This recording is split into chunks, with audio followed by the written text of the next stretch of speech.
ত্রয়োদশ জাতীয় সংসদ নির্বাচনকে সামনে রেখে প্রায় 2 দশক পর ফেনীতে বড় রাজনৈতিক কর্মসূচিতে অংশ নিতে যাচ্ছেন বিএনপির চেয়ারম্যান তারেক রহমান। 25 জানুয়ারি ফেনী পাইলট হাই স্কুল মাঠে আয়োজিত জেলা বিএনপির সমাবেশে প্রধান অতিথি হিসেবে বক্তব্য দেবেন তিনি। এই সমাবেশকে ঘিরে ফেনী জেলা বিএনপি ও অঙ্গ সহযোগী সংগঠনের নেতাকর্মীদের মধ্যে ব্যাপক উৎসাহ ও উদ্দীপনা লক্ষ্য করা যাচ্ছে।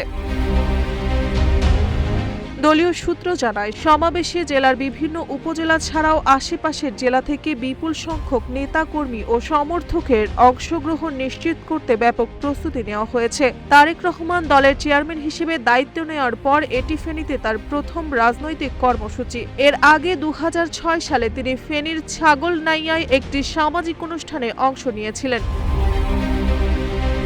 ফেনী জেলা বিএনপির যুগ্ম আহ্বায়ক গাজী হাবিব উল্লাহ মানিক জানান, সমাবেশকে সুশৃঙ্খল ও শান্তিপূর্ণ করতে ইতিমধ্যে একাধিক প্রস্তুতি সভা অনুষ্ঠিত হয়েছে। ফেনীবাসী তারেক রহমানের বক্তব্য শোনার অপেক্ষায় রয়েছে।